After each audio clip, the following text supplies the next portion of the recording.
অসম চৰকাৰৰ সন্মানীয় মন্ত্ৰী উদ্যোগ বিভাগৰ দায়িত্বপ্ৰাপ্ত শ্ৰী বিমল বৰা ডাঙৰীয়া, সন্মানীয় মন্ত্ৰী শ্ৰী জয়ন্ত মল্ল বৰুৱা ডাঙৰীয়া,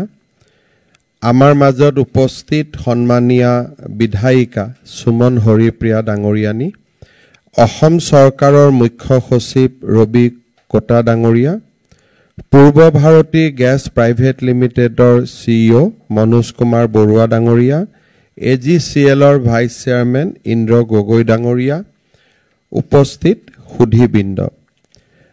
আজিৰ দিনটো আমাৰ কাৰণে এটা অত্যন্ত গৌৰৱৰ দিন। আজিৰ দিনটোত আমি তিনিটা নতুন কামৰ শুভাৰম্ভণি কৰিছোঁ। গুৱাহাটী মহানগৰীত আনুষ্ঠানিকভাৱে প্ৰাকৃতিক গেছ যোগান পাইপ নেচাৰেল গেছ ছাপ্লাইৰ আজি আমি শুভ উদ্বোধন কৰিছোঁ। বৰাক উপত্যকাৰ শিলচৰত সেই উপত্যকাটোৰ প্ৰথম CNG ষ্টেচনটো আজি উদ্বোধন হৈছে আৰু গুৱাহাটীৰ নিচেই কাষৰত থকা বাইহাটা, চাৰিআলি, হাজো, শুৱালকুছি আৰু ৰঙিয়াটো গেছ যোগানৰ যি প্ৰাৰম্ভিক কাম কাজ তাক আজি আৰম্ভ কৰা হৈছে। মনোজ বৰুৱা ডাঙৰীয়াই ইতিমধ্যে আমাক জনাইছে যে ভাৰত চৰকাৰে এটা স্বচ্ছ নিবিদা প্ৰক্ৰিয়াৰ জৰিয়তে অসম ৰাজ্যত চিটি গেছ যোগানৰ এটা প্ৰক্ৰিয়া আৰম্ভ কৰিছিলে। পূৰ্ব ভাৰতী গেছ প্ৰাইভেট লিমিটেড যি নেকি অসম চৰকাৰ, গেইল ইণ্ডিয়া আৰু অইল ইণ্ডিয়াৰ এটা যৌথ কোম্পানী, আমি কামৰূপ মহানগৰ আৰু বৰাক উপত্যকাত চিটি গেছ যোগানৰ দায়িত্ব আমি লাভ কৰিছিলোঁ আৰু এই গোটেই প্ৰকল্পটোৰ বাবে পূৰ্ব ভাৰতী গেছ প্ৰাইভেট লিমিটেডে প্ৰায় ৩,০০০ কোটি টকা ব্যয় কৰিব। অসমৰ আন অঞ্চলসমূহো তেনেকে আন প্ৰতিষ্ঠানসমূহে লাভ কৰিছে আৰু তেওঁলোকেও নিজস্ব গতিৰে এই আঁচনি ৰূপায়ণৰ ক্ষেত্ৰত আগবাঢ়িছে। কিন্তু আমি অত্যন্ত আনন্দিত যে আমাৰ যদি ইমিডিয়েট কম্পিটিটৰ বুলি ক'ব যাওঁ তেতিয়াহ'লে আন জাগাত আদানী গেছ প্ৰাইভেট লিমিটেডে নিবিদা পাইছিলে, আমি এটা অঞ্চলত পাইছিলোঁ। কিন্তু আজি আমি প্ৰাইভেট কোম্পানীতকৈ আগতে, আমাৰ এইটো এটা চৰকাৰী কোম্পানী, আমাৰ এক্সিকিউশ্যন বহুত আগত হৈছে আৰু আজি আমি আনুষ্ঠানিকভাৱে গুৱাহাটীত কানেকশ্যন দিবলৈ সক্ষম হৈছোঁ। গতিকে ই আমাৰ এফিচিয়েঞ্চিক ৰিফ্লেক্ট কৰে, ই আমাৰ পাৰদৰ্শিতাক ৰিফ্লেক্ট কৰে আৰু মই ভাবোঁ যে এই ধৰণৰ প্ৰতিযোগিতাত পূৰ্ব ভাৰতী গেছ প্ৰাইভেট লিমিটেডে যি এটা বিশাল পদক্ষেপ আগবঢ়াইছে, সি আমাৰ ভৱিষ্যতৰ দিনবিলাকত এই কোম্পানীটো যে বহুত আগবাঢ়ি যাব তাৰ এক শুভ আৰম্ভণি বুলিও আমি ক'ব পাৰোঁ।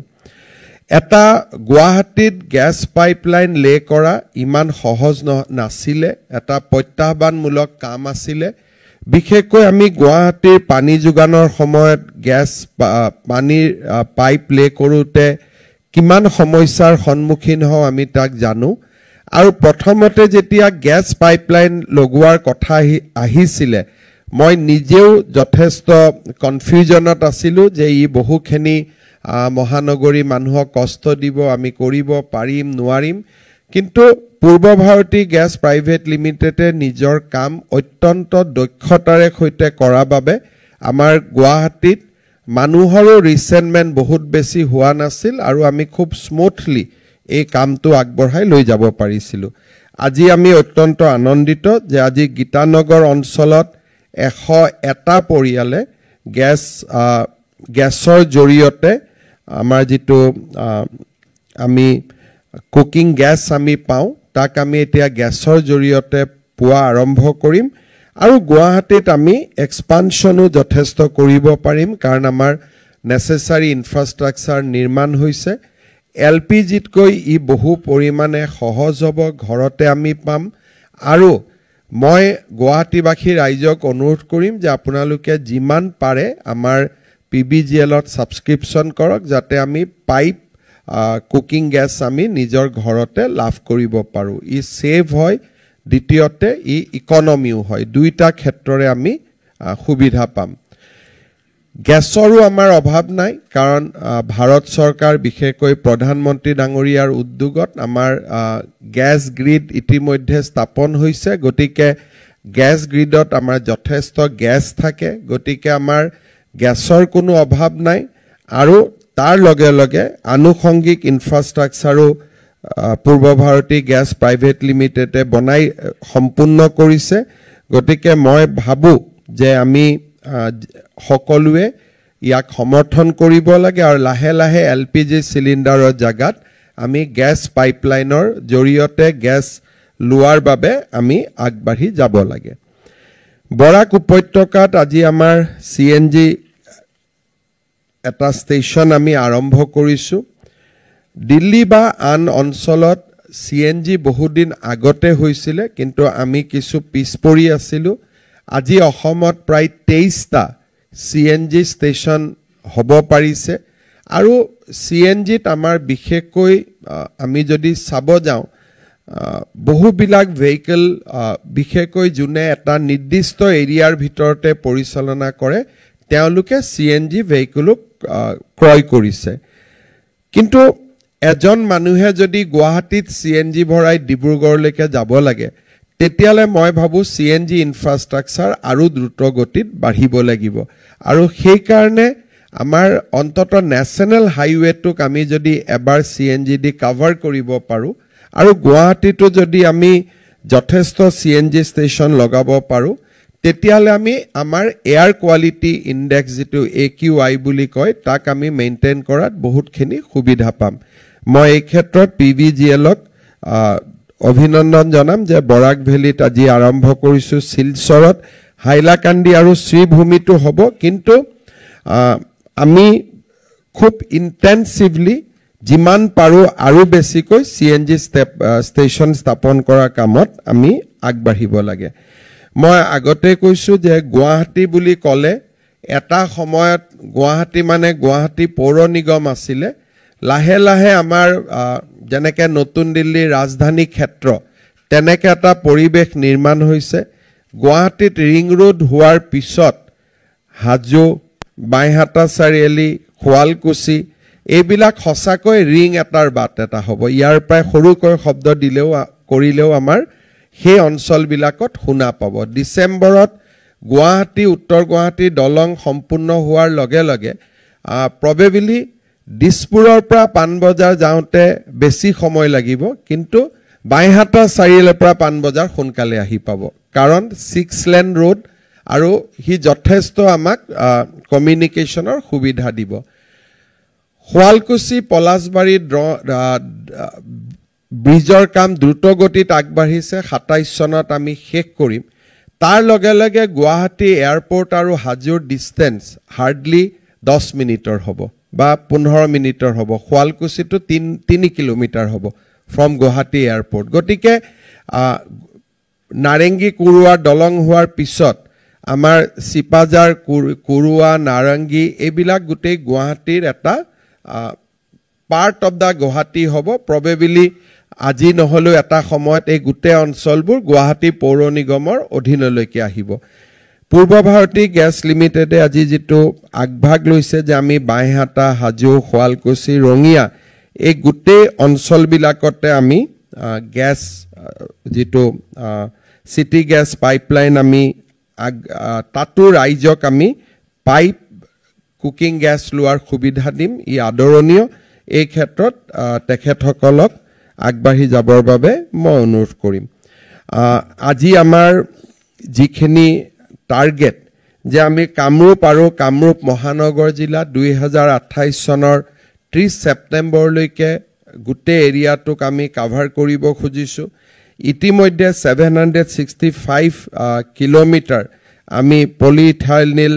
পাইপলাইন আমি লে কৰিছো 43 কিলোমিটাৰ ষ্টিল পাইপলাইন আমাৰ লে হৈছে আৰু 30,000 পৰিয়ালে ইতিমধ্যে সিটি গ্যাস গ্ৰিডৰ জৰিয়তে বা পূৰ্বভাৰতী গ্যাস লিমিটেডক পঞ্জীয়ন কৰিছে 30,000 পৰিয়ালে যে আমি পাইপৰ জৰিয়তে গ্যাস লম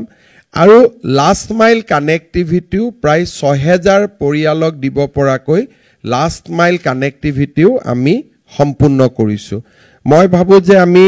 এই 30,000 ফ্যামিলিক আমি যিমান সোনকালে দিব পাৰো হিমানে তাৰ এফেক্ট আৰু হ'ব উচৰ সুবুৰিয়াই লব আৰু পঞ্জীয়নো বাঢ়িব মই এই ক্ষেত্ৰত ক্ষিপ্ৰতাৰে কাম কৰিবলৈ অনুৰোধ কৰিম পুনৰ এবাৰ মই পূৰ্বভাৰতী গ্যাস প্ৰাইভেট লিমিটেডক আজি তেওঁলোকৰ প্ৰচেষ্টাৰ বাবে ধন্যবাদ জনাইছো মোক মনোজ বৰুৱা ডাঙৰীয়াই কৈছিলে যে এখিনি উদ্বোধন কৰি দিলে ভাল হ'ব মই তেওঁক কৈছিলো 10 মে তাৰিখে কৰিম সৰকাৰৰো 4 বছৰ হ'ব আৰু হিদিনাখনে এটা ভাল দিন আমাৰ কাৰণে সেই দিনটোতে আমি উদ্বোধন কৰিম আজি যিমানখিনি আনন্দ উৎসাহেৰে সৈতে আমি কৰিব লাগিছিল আমি কৰা নাই কাৰণ এইকেদিনৰ পৰিবেশৰ প্ৰতি লক্ষ্য ৰাখি কিন্তু স্বাভাৱিকতে মই নিশ্চিত যে ই এটা উজ্জ্বল ভৱিষ্যতৰ আৰম্ভণি আৰু এটা স্বাভাৱিকতে এটা সূৰ্যোদয়ৰ যাত্ৰা মই পিবিজিএলক অভিনন্দন জনাম সকলো বিষয়া কৰ্মচাৰীক অভিনন্দন জনাম ভাল কৰি কাম কৰি যাওক খুব বেছি ট্ৰান্সপাৰেন্সি আৰু বেস্ট কৰ্পোৰেট প্ৰেক্টিস লৈ আমি আগবাঢ়ি যাব লাগে কতো অভিযোগ হ'ব না লাগে আমি যাতে এই কোম্পানীটোক এটা সফল প্ৰতিষ্ঠান ৰূপে আমি প্ৰতিষ্ঠা কৰিব পাৰো তাৰ ক্ষেত্ৰত আমি সকলোৱে সমৰ্পণ আৰু ডেডিকেশন লৈ কাম কৰো তাকে আহ্বান জনাই মই পুনৰ এবাৰ সকলোকে অভিনন্দন জনাই মই মোৰ বক্তব্যৰ সামৰণি মাৰিছো ধন্যবাদ মহাশয় অসমক এখন প্ৰগতিশীল তথা সমৃদ্ধিশালী ৰাজ্য হিচাপে গঢ় দিয়াত আপোনাৰ অমূল্য অৱদানৰ বিষয়ে অসমৰ ইতিহাসত সোণালী আখৰেৰে লিখা থাকিব শ্ৰদ্ধেয় সুধীবৃন্দ আমি আজিৰ অনুষ্ঠানৰ অন্তিম পৰ্যায়ত উপনীত হৈছোহি বহুমূলীয়া অংশগ্ৰহণেৰে আমাক কৃতাৰ্থ কৰাৰ বাবে অসমৰ মাননীয় মুখ্যমন্ত্ৰী মহোদয়লৈ ভাৰতীয় জনতা পাৰ্টি অসম প্ৰদেশৰ সন্মানীয় সভাপতি আৰু সাংসদ দিলীপ শইকীয়া ডাঙৰীয়া আমাৰ মাজত উপস্থিত মন্ত্ৰী জয়ন্ত মল্ল বৰুৱা ডাঙৰীয়া সাংসদ বিজুলী কলিতা দেৱী ডাঙৰীয়ানী আৰু উপস্থিত আমাৰ দলৰ সতীৰ্থসকল আজি 10 মে আৰু আজিৰ দিনটোতে আমাৰ বিজেপি নেতৃত্বাধীন ভাৰতীয় জনতা পাৰ্টি আৰু ইয়াৰ মিত্ৰগোষ্ঠীৰ চৰকাৰখনে 4টা গৌৰৱময় বৰ্ষ সম্পন্ন কৰিলে আমাৰ দলৰ এখন দ্বিতীয়খন চৰকাৰ আৰু দ্বিতীয়খন চৰকাৰে 4টা গৌৰৱময় বৰ্ষ একাদিক্ৰমে 9 বছৰ শাসন কৰা এটা মাইলৰ খুঁটা হৈ ৰব অসমৰ ৰাজনৈতিক জীৱনৰ ইতিহাসত সাধাৰণতে দিনটোত আমি কিছু কাৰ্যসূচী অনুষ্ঠিত কৰোঁ আৰু স্বাভাৱিকতে চৰকাৰ এখনে এটা মাইলৰ খুঁটি স্পৰ্শ কৰিলে দলীয় আৰু শুভাকাংক্ষীসকলে এটা দিনটো উদযাপন কৰাৰ পৰম্পৰা আমাৰ আছে কিন্তু আজিৰ দিনটো স্বাভাৱিক নহয় যিটো সময়ত আমাৰ সেনাবাহিনীৰ জোৱানসকলে সীমান্তত দেশৰ সুৰক্ষাৰ কাৰণে দেশৰ ৰক্ষাৰ কাৰণে জীৱনপণ আগবঢ়াইছে সেই মুহূৰ্তত আমি উৎসৱ বা আমি উদযাপন কৰাৰ পৰিৱৰ্তে আজিৰ দিনটোত সেনাবাহিনীৰ জোৱানসকল যাতে সফল হয় ভাৰত মাতৃ যাতে সুৰক্ষিত হৈ থাকে আৰু আমি পৃথিৱীৰ বুকুৰ পৰা সন্ত্ৰাসবাদ সম্পূৰ্ণৰূপে শেষ কৰিব পাৰো নিষেধ কৰিব পাৰো তাৰ কাৰণে আজিৰ দিনটোত আমি সকলোৱে লগ হৈ প্ৰাৰ্থনা কৰিম প্ৰধানমন্ত্ৰী নৰেন্দ্ৰ মোদী ডাঙৰীয়াৰ নেতৃত্বত আমাৰ দেশখন সকলো ফালৰ পৰা সুৰক্ষিত হওক বিকশিত হওক আজি আমি তাক কামনা কৰিম মই 2-3টা কথাৰে সামৰণি মাৰিম এই সময়ছোৱাত আমাৰ দায়িত্ব থাকিব আমি বিশেষকৈ মই তিনিটা কথাৰ প্ৰতি ভাৰতীয় জনতা পাৰ্টিৰ কাৰ্যকৰ্তাসকলক চকু দিবলৈ আহ্বান জনাম। সেনা বাহিনীৰ জোৱানসকল সীমান্তত আছে, স্বাভাৱিকভাৱে তেওঁলোকৰ পৰিয়ালসকল চিন্তিত হৈ থাকিব। নিজৰ আপোনজনৰ সুৰক্ষাৰ বাবে তেওঁলোকে ভগৱানৰ ওচৰত নিশ্চয় প্ৰাৰ্থনা কৰিব। সেই প্ৰাৰ্থনা ব্যক্তিগত হ'ব নালাগে, গোটেই অসমবাসী ৰাইজৰ হ'ব লাগে। সেইবাবে মই ভাৰতীয় জনতা পাৰ্টিৰ কাৰ্যকৰ্তাসকলক অনুৰোধ কৰিম যে যি গাঁও বা যি নগৰ, যি চহৰৰ পৰা সেনা বাহিনীৰ জোৱান আছে,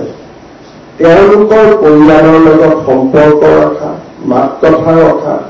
আৰু এই সময়ত তেওঁলোকক যি সহযোগিতাৰ প্ৰয়োজন তাক আগবঢ়োৱা, এইটো হ'ল আটাইতকৈ আমাৰ ডাঙৰ দায়িত্ব। আমি খবৰ ল'ব লাগিব যে মোৰ গাঁৱত অমুকজন জোৱান সেনা বাহিনীত আছে, অমুকজন অফিচাৰ এয়াৰফৰ্চত আছে, অমুকজন বিষয়া নেভিত আছে, এই বা অমুকজন বিষয়া CRP BSFত আছে, যোনে সীমান্তত আজি যুঁজ কৰি আছে। সেই পৰিয়ালসকলক খা খবৰ লৈ থকা, তেওঁলোকৰ ঘৰত অসুবিধা হৈছে, ল'ৰা ছোৱালীৰ অসুবিধা হৈছে, যাতে পৰিয়ালে কৰ্মৰত সেনা বাহিনীৰ জোৱানজনক জনাব নালাগে। কাৰণ তেওঁৰ মনত চিন্তাৰ উদ্বেগ হ'ব। পৰিয়ালৰ প্ৰতি চিন্তা থাকিলে স্বাভাৱিকভাৱে যুদ্ধত তেওঁলোকে মনোনিৱেশ কৰোঁতে ক'ৰবাত নহয় ক'ৰবাত অলপ সময়ৰ কাৰণেও যদি দ্বিতীয় চিন্তা এটা আহে, তাৰ কাৰণে দেশৰ আৰু তেখেতৰ দুয়োজনৰে ক্ষতি হ'ব। কিন্তু সেই চিন্তাখিনি যদি আমি লৈ লওঁ যে মোৰ ল'ৰাটোৰ এডমিশ্যনৰ কাৰণে চিন্তা হৈ আছে, মোৰ মা বেমাৰ হৈ আছে, মাৰ ঔষধৰ কাৰণে চিন্তা হৈ আছে, সীমাত থকা সেনা বাহিনীৰ জোৱানজনে যেতিয়া গম পাব যে মোৰ পৰিয়ালটোৰ দায়িত্ব বিজেপিয়ে লৈছে, তেতিয়া তেওঁ নিশ্চিতভাৱে তেওঁৰ দায়িত্ব পালন কৰিব। মই ৰাজ্যিক সভাপতি দিলীপ শইকীয়া ডাঙৰীয়াক বিনম্ৰতাৰে অনুৰোধ কৰিম যে আমাৰ বুথ কমিটিৰ পৰা মণ্ডললৈকে আমি এটা নিৰ্দেশ প্ৰেৰণ কৰিব লাগে। সেনা বাহিনীৰ জোৱানসকলৰ ঘৰত যোৱা, তেওঁলোকক মাত কথা দিয়া আৰু তেওঁলোকৰ প্ৰতিটো সুখ দুখৰ সমভাগী হোৱা, যাতে তেওঁলোকে নিজকে নিৰাপদ অনুভৱ কৰে। আমি পৰিয়ালটোৱে নিৰাপদ অনুভৱ কৰিব, সেনা বাহিনীৰ জোৱানজনেও নিৰাপদ অনুভৱ কৰিব। আৰু এনেকুৱা বিষয় যদি চকুত পৰে যে নহয় এই বিষয়টো জিলা ৰাজ্যিক পৰ্যায়ত সমাধান হ'ব লাগিব, তেওঁলোকে যাতে খবৰ দিয়ে।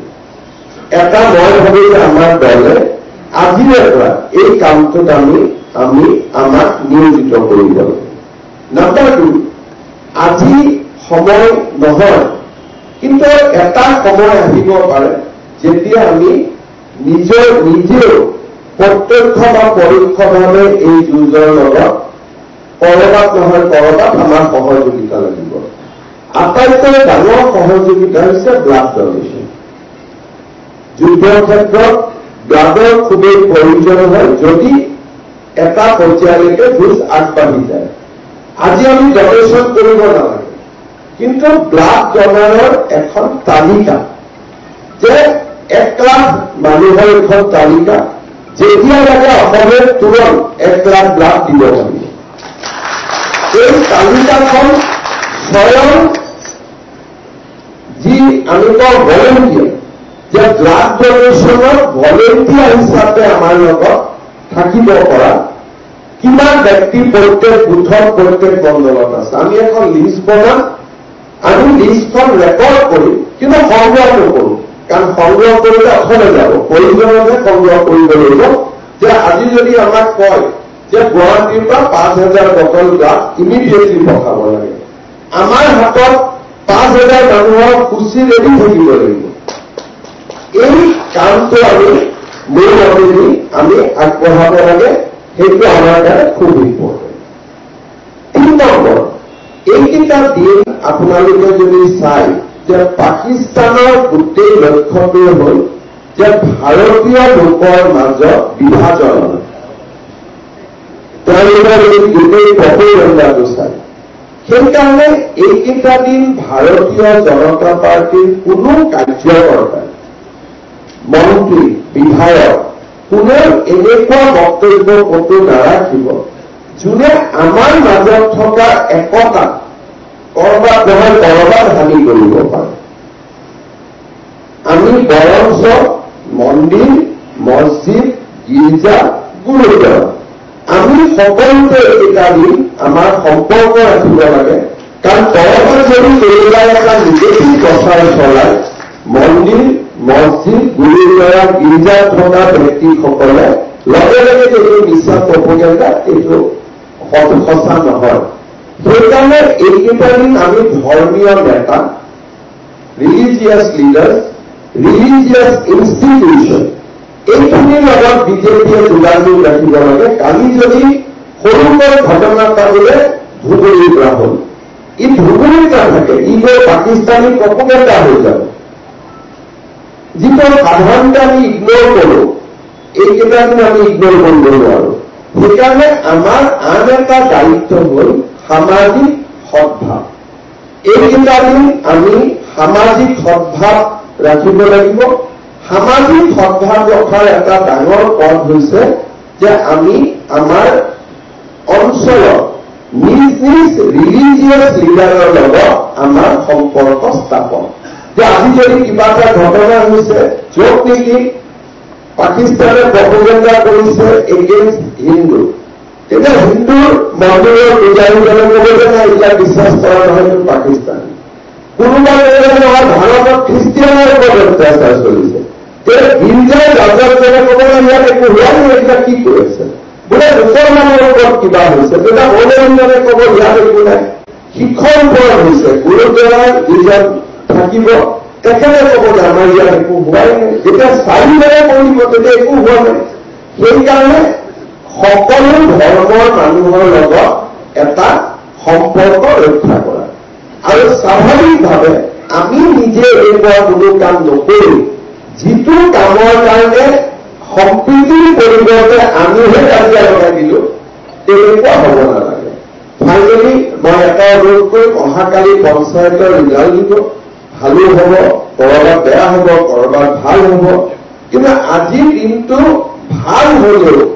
বহুত উৎসাহ দেখুওৱাৰ সময় নহয় কাৰণ ভোট নিদিয়াজন মানুহেও কিন্তু সেনা বাহিনীৰ লগত আছে দিয়াজন বিজেপিৰ লগত আছে কিন্তু নিদিয়াজনো সেনা বাহিনীৰ লগত আছে গতিকে আমি ইমানেই স্বৰ্গকাতৰ হ'ব লাগিব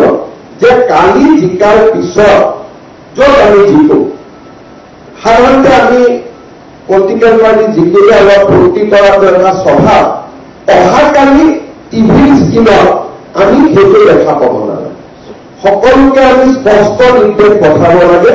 যে কালি ৰাইজৰ যিয়েই আদেশ নহওক কিয় তাক আমি কালি বিনম্ৰতাৰে সৈতে ল'ব লাগে আমাৰ কিছুমান আৰু হয়তো মন্ত্ৰী বিধায়কসকলকো কাউন্টিং হলত যাব মানা কৰি কাৰণ তেওঁলোক গ'লে আমাৰ সমৰ্থকসকলে কেতিয়াবা আবেলি গৈ হিমন্ত বিশ্ব শৰ্মা জিন্দাবাদ দিলীপ শইকীয়া জিন্দাবাদ এতিয়া আমাৰ জিন্দাবাদ দিয়া সময় নহয় নৰেন্দ্ৰ মোদী আৰু সেনা বাহিনী এই জিন্দাবাদে আজি আৰু কাৰো জিন্দাবাদৰ সময় দিয়া নহয় সেইকাৰণে আমি তলত স্পষ্টভাৱে খবৰ পঠাব লাগে যে হৰা কেন্দ্ৰীয়জনো কিন্তু ভাৰতৰ সেনাৰ লগত আছে সেইকাৰণে অহাকালি কাউন্টিং হয় কাউন্টিঙত ভাল বেয়া যি হ'ব হলৰ ভিতৰত হ'ব